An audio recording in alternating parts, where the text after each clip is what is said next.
Hello everyone, welcome back on my YouTube channel.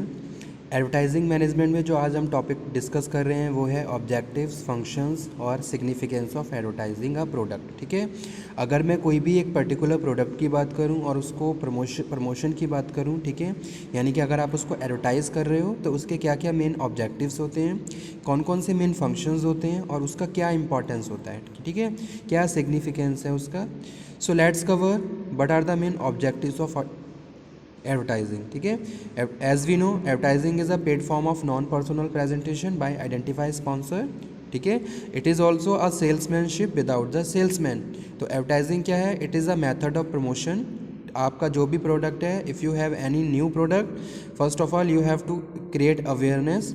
आपको introduce करना होगा उस प्रोडक्ट को अपने कस्टमर के साथ, जो भी आपके टारगेट कस्टमर्स हैं उनको आप उससे रिलेटेड इन्फॉर्मेशन प्रोवाइड करवाओगे। ठीक है, तो वही चीज़ यहाँ पे हम बात कर रहे हैं कि जब भी हम किसी भी प्रोडक्ट को एडवर्टाइज़ करते हैं तो क्या हमारे ऑब्जेक्टिव्स होते हैं, कौन कौन से हमें मेन फंक्शंस परफॉर्म करने होते हैं और उसका क्या इम्पैक्ट पड़ता है। ठीक है, so objective to introduce a new product by creating interest and for it among the prospective customers. ठीक है, तो सबसे पहले हमारा जो ऑब्जेक्टिव होता है वो यही होता है कि भाई अगर कोई नया प्रोडक्ट है तो उसके लिए हमें क्या करना है, उसको कस्टमर को इंट्रोड्यूस करना है। ठीक है, कस्टमर को जब तक आप इंट्रोड्यूस नहीं करोगे तब तक उसके बारे में कस्टमर नहीं जान पाएगा कि भाई प्रोडक्ट है क्या, इसमें क्या क्वालिटी है, क्या फीचर्स हैं। ठीक है, इस तरीके से आप वहाँ पे इंटरेस्ट मेंटेन कर सकते हो। ठीक है, कस्टमर का इंटरेस्ट वहाँ पे क्रिएट होगा, उसे लगेगा कि हाँ भाई वाकई में प्रोडक्ट बहुत अच्छा है, ये क्वालिटीज़ हैं, ये फीचर्स हैं, तो वहाँ पे उसका इंटरेस्ट क्रिएट हो जाएगा। ठीक है, तो यही काम, फर्स्ट ऑब्जेक्टिव यही होता है एडवर्टाइजिंग का,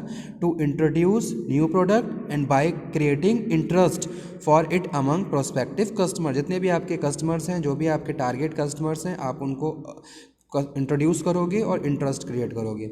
सेकंड जो ऑब्जेक्टिव है स्टूडेंट वो है to support personal selling program. ठीक है, तो कहीं ना कहीं अगर मैं बात करूं प्रमोशन में एडवर्टाइजिंग की, तो ये जो एडवर्टाइजिंग आपको हेल्प करता है to support personal selling program. Advertising में be use to open customer door for salesman. ठीक है, तो इस तरीके से भी आप कर सकते हैं कि आप पर्सनल सेलिंग कर रहे हैं या फिर आप डोर सेलिंग कर रहे हैं। ठीक है, तो वहाँ पे भी आप क्या करते हो, आप अपने जो भी कस्टमर है उसको इंट्रोड्यूस करते हो, प्रोडक्ट से रिलेटेड इन्फॉर्मेशन बताते हो कि भाई प्रोडक्ट है क्या, प्रोडक्ट में क्या क्वालिटी है, क्या फीचर्स हैं, अबाउट प्राइस, अबाउट सर्विसेज। ठीक है, तो ये पर्सनल सेलिंग को भी सपोर्ट करता है, तो ये भी आपका एक पर्सनल ऑब्जेक्टिव होता है। Many time you have to make a proper direct communication with your customers. Okay, so easily you can introduce your product and influence their behavior. आप easily उनके behavior को influence कर सकते हो। Third one objective of advertising that is to reach people inaccessible to salesman. ठीक है, तो एक तरीके से क्या है एडवर्टाइजिंग, क्या है advertising is salesmanship without salesman. तो जो सेल्समैन काम करता है वही आप एडवर्टाइजिंग में कर रहे हो। ठीक है, सेल्समैन का क्या काम होता है, जब हम किसी भी शॉप पे जाते हैं तो और किसी भी प्रोडक्ट के बारे में पूछते हैं तो सेल्समैन हमें प्रॉपर एक तरीके से उस प्रोडक्ट का प्रेजेंटेशन देता है, फेस टू फेस कम्युनिकेशन होता है, वो इन्फॉर्मेशन डिलीवर करता है रिलेटेड टू प्रोडक्ट, कैसे प्रोडक्ट बेस्ट है, क्या क्वालिटी है, डिफरेंशिएट करेगा तो उस प्रोडक्ट को दूसरे प्रोडक्ट के साथ। ठीक है, बेस्ट फीचर्स के बारे में बताएगा, प्राइस के बारे में बताएगा और उसका जो बेटर रिजल्ट है उसके बारे में बताएगा। ठीक है, तो यही चीज़ यहाँ पे हम बात कर रहे हैं। There is a third one objective of advertising to reach people inaccessible to salesman. ठीक है, तो हम बहुत सारे नंबर ऑफ कस्टमर तक पहुँचना चाहते हैं, वहाँ पे उनके परचेजिंग डिसीजंस को इन्फ्लुएंस करना चाहते हैं, so that's why you have to proceeding advertising. Fourth one है to enter a new market to attract new group of customers. ठीक है, अगर आप जैसे सपोज अभी आप रीजनल आपका कोई प्रोडक्ट है या फिर आपका नेशनल प्रोडक्ट है और आप इंटरनेशनल मार्केट में स्टैंड करना चाहते हो, आप चाहते हो जिस तरीके से आपका प्रोडक्ट नेशनल मार्केट में प्रॉपर अच्छे से परफॉर्म कर रहा है उसी तरीके से इंटरनेशनल मार्केट में। तो as we know there is a tough competition in international market, international market में बहुत ज़्यादा टफ कंपटीशन होता है, so you have to use promotional methods. ठीक है, तो वहाँ पे भी आप एडवर्टाइजिंग करोगे। ठीक है, तो ये भी हमारा ऑब्जेक्टिव है कि भी जितना ज़्यादा आप स्ट्रांगली एडवर्टाइजिंग करोगे उतने मैक्सिमम चांसेस हैं कि आप इंटरनेशनल मार्केट में भी अच्छा परफॉर्म कर सको और लॉन्ग टाइम तक वहाँ पे आपका प्रोडक्ट स्टैंड कर सके। ठीक है, नेक्स्ट जो ऑब्जेक्टिव है वो है to fight competition. There is because competition is very high. अगर आज के टाइम की मार्केट की बात करूं तो जैसे कि हम मार्केट रिसर्च की बात करें तो after the research you find कि there is a very tough competition. Market में बहुत ज़्यादा टफ कंपटीशन है। There are number of goods and services in the market. तो ऐसे में आप कैसे अपने प्रोडक्ट को स्टैंड करोगे, ठीक है। तो मार्केटिंग या फिर advertising play very important role. तो ये भी मेन ऑब्जेक्टिव होता है हमारा कि भाई हम अपने कॉम्पिटिटर्स को compete करने के लिए प्रमोशन करते हैं, एडवर्टाइजिंग करते हैं, ठीक है, ताकि हमारी सेल्स बढ़ जाए, मार्केट में डिमांड क्रिएट हो और हमारी सेल्स बढ़ जाए और बेटर तरीके से हम अपने प्रोडक्शन को बढ़ा सकें, ठीक है। नेक्स्ट है to enhance the goodwill of the enterprise. और हर कंपनी यही चाहती है हमारी मार्केट में गुडविल अच्छी हो, रेपुटेशन हमारी अच्छी हो, ठीक है। तो इसके लिए आप जो भी प्रेजेंट में जो प्रैक्टिस चल रही हैं उनको आप फॉलो करोगे। आप ये भी देखते हो कि भाई आपके कॉम्पिटिटर किस तरीके की प्रैक्टिस को फॉलो कर रहे हैं, ठीक है। अगर आपका कोई स्ट्रॉन्ग कॉम्पिटिटर है तो आप वैसा आपको करना भी ज़रूरी है, ठीक है। अगर वो प्रमोशन के बहुत सारे मेथड्स यूज़ कर रहा है then you also have to follow number of the methods of promotion, ठीक है, ताकि आप वहाँ उस कॉम्पिटिटर को प्रॉपर कॉम्पीट कर सको, ठीक है। तो enhance the goodwill of enterprise by promising better quality, ठीक है। आप क्या कर रहे हो, कस्टमर को प्रॉमिस कर रहे हो कि आप बेटर क्वालिटी प्रोडक्ट प्रोवाइड करवाते हो। तो ये सारे हमारे ऑब्जेक्टिव्स होते हैं। Advertising has become an essential marketing activity in the modern era, large-scale productions, severe competition in the market. Promotion of sales. Advertising promote the sales of goods and services by informing, persuading people. आप customer को inform कर रहे हो, उसको persuade कर रहे हो, ठीक है, एक उसके अंदर एक विलिंगनेस क्रिएट कर रहे हो ताकि वो प्रोडक्ट को कंज्यूम करे, ठीक है। A good advertising come campaigning helps the winning customer. और बहुत सारे ऐसे प्रोडक्ट्स होते हैं जिनकी पॉजिटिव कैंपेनिंग कस्टमर के ट्रस्ट को विन करती है, ठीक है। तो जैसे बैंक में आप देखिए, बैंक की बहुत सारी ऐसी टैगलाइंस होती हैं जो हमें इन्फ्लुएंस कर जाती हैं, ठीक है। What are the main function, promotion of sales. तो पहला जो फंक्शन है वो है प्रमोशन ऑफ सेल्स। आप सेल्स बढ़ाना चाहते हो, advertising promote the sales of goods and services by informing and persuading the people. आप एडवर्टाइजिंग करोगे तो मार्केट में आपकी डिमांड बढ़ेगी, आपके प्रोडक्ट की डिमांड बढ़ेगी। जब आपके प्रोडक्ट की डिमांड बढ़ेगी तो आपकी सेल्स इंक्रीज होगी, ठीक है। A good advertising campaigning help winning customer.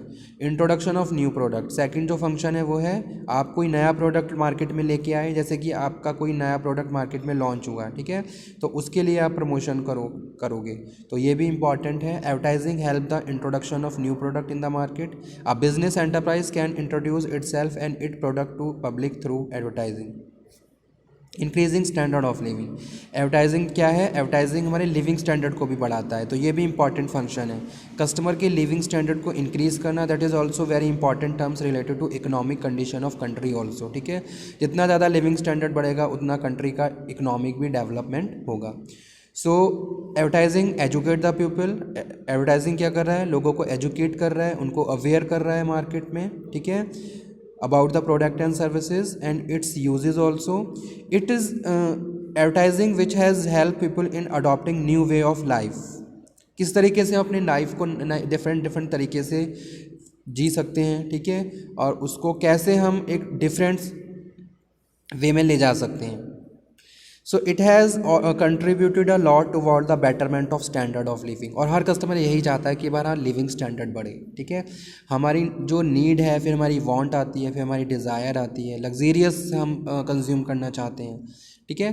तो इस तरीके से चीप क्वालिटी में जब आपको, यानी कि मिनिमम क्वालिटी में आपको बेटर प्रोडक्ट मिलेंगे तो उसका एक पॉजिटिव इफेक्ट आपके लिविंग स्टैंडर्ड पे भी पड़ता है। सो पब्लिक इमेज, आप अपनी मार्केट में इमेज बहुत ज़्यादा अच्छी बनाना चाहते हो, ठीक है, ये भी that is next important function of advertising. Advertising build up the reputation of the advertiser, advertiser की भी प्लस कंपनी की भी। Advertising enable a business firm to communicate its achievements, ठीक है, कि भी हम जो भी हमने अचीव किया है, क्या हमारा परफॉर्मेंस रहा, लास्ट हमारी क्या परफॉर्मेंस थी, हमारे कौन कौन से बेस्ट एफर्ट्स हैं, हम इंटरनेशनल मार्केट में कैसे बेटर परफॉर्म कर रहे हैं, ठीक है। So efforts to satisfy the customer needs to the public, the increase the goodwill and reputation of firm. Support to media, okay, advertising sustain press। जो बहुत सारे मीडिया हैं वो उनका जो इकोनॉमिक जनरेशन है, रेवेन्यू जनरेशन है, उसके लिए एडवर्टाइजिंग इंपॉर्टेंट रोल प्ले करता है। देखिए, जब हम न्यूज़पेपर में कोई ऐड करवाते हैं तो हम जो भी एडवर्टाइजिंग न्यूज़ एजेंसी है उसको पे करते हैं, ठीक है। एक बड़ा अमाउंट हम पे करते हैं, जितनी ज़्यादा फ्रिक्वेंसी होगी उतना अमाउंट वहाँ पे इम्पोज किया जाता है, ठीक है। तो मीडिया को बहुत ज़्यादा सपोर्ट करता है एडवर्टाइजिंग। मीडिया की क्या होती है, इनकम जनरेट होती है, ठीक है। बहुत सारी मैगज़ीन्स हैं जिनमें कंज्यूमर गुड्स को हम, इंडस्ट्रियल गुड्स को हम पब्लिश करते हैं, तो वहाँ पे मैगज़ीन्स की रिवेन्यू जनरेट होता है, ठीक है, इनकम होती है। तो मीडिया जो एडवर्टाइजिंग है मीडिया को सपोर्ट करता है। सिग्निफिकेंस क्या इसके इंपॉर्टेंस है, advertising helps in spreading information spread करना, that is also very important thing to the customer. Customer को आज के टाइम में क्या हमें इन्फॉर्म करना है, उनको इन्फॉर्म करोगे, फिर आप उनको परसुएट करोगे, फिर आप उनको मोटिवेट करोगे, ठीक है। तो ये इंपॉर्टेंस है। It's product qualities and place of availability, product क्या है, इसकी क्या क्वालिटी है और ये कहाँ पे अवेलेबल है। आज के टाइम में क्या है ना, कंज्यूमर भी बहुत ज़्यादा बिजी लाइफस्टाइल है उसका, तो उसके पास इतना टाइम नहीं है कि भी वो किसी शॉप पे जाए और वहाँ जाके फिर प्रोडक्ट को ख़रीदे। तो वो प्रीफर करता है कि भी डायरेक्टली हमें कंपनी से कोई क्वालिटेटिव प्रोडक्ट मिल जाए, ठीक है। तो ईज़िली आप अपने कस्टमर को बता सकते हो कि आपका प्रोडक्ट कहाँ पे अवेलेबल है और उसका डिस्ट्रीब्यूशन प्रोसेस क्या है, ठीक है। तो ये भी इंपॉर्टेंस है। It helps to create non personal link between the advertiser and receiver of the message. It pay to advertise, advertising has become indispensable for the manufacturer distributor. Advertising develop news taste among the public, नए नए test, ठीक है। आज के time में क्या है, product बहुत जल्दी चेंजेस हो रहे हैं, इनोवेटिव फीचर्स आ रहे हैं, ठीक है। तो वो कैसे, आप कस्टमर का टेस्ट चेंज हो रहा है, ठीक है। कॉम्पिटिशन ज़्यादा है, कस्टमर का टेस्ट चेंज हो रहा है, तो उसके हिसाब से प्रोडक्ट में भी चेंजेस हो रहे हैं। Advertising assist to increase the sale of existing, advertising helps in creating steady demand of the products, ठीक है। ये डिमांड बढ़ रही है Advertising helps in meeting the force of competition in the market. Advertising is used to increase the goodwill of the firm by promising quality of the customer, ठीक है। आप customer को प्रॉमिस कर रहे हो कि भी हाँ आप क्वालिटेटिव गुड्स प्रोवाइड करवा रहे हो, तो इससे क्या है, आप कस्टमर के कॉन्फिडेंस को विन कर रहे हो, ठीक है, और आपकी गुडविल बढ़ रही है, आपकी मार्केट पर रेपुटेशन बढ़ रही है, और ईजिली आप अपने कॉम्पिटिटर्स को भी कॉम्पीट कर सकते हो, ठीक है। एडवर्टाइजिंग फैसिलिटेट मास प्रोडक्शन, जितनी ज़्यादा डिमांड बढ़ेगी उतनी सेल्स बढ़ेगी, मास में आप मास प्रोडक्शन होगा आपका, ठीक है। अगर हम बल्क में प्रोडक्शन करते हैं तो हमारी पर यूनिट कॉस्ट भी कम हो जाती है, तो ये भी इम्पॉर्टेंस है किसी भी कंपनी के लिए, ठीक है, कि भाई अगर हम बार बार स्मॉल यूनिट्स में प्रोडक्शन करेंगे तो हमारी पर यूनिट कॉस्ट बढ़ जाएगी, लेकिन वही अगर हम बल्क में प्रोडक्शन करते हैं तो हमारी जो पर यूनिट कॉस्ट है वो रिड्यूस हो जाती है। So distribution cost are also low, वो भी कम हो जाएगी when the manufacturer sell the product directly to the customer, ठीक है। डायरेक्टली कस्टमर, मीडिएटर्स बीच में सारे हट गए हैं, डायरेक्टली कस्टमर को प्रोडक्ट भेजा जा रहा है, तो डिस्ट्रीब्यूशन कॉस्ट भी कम हो जाएगी।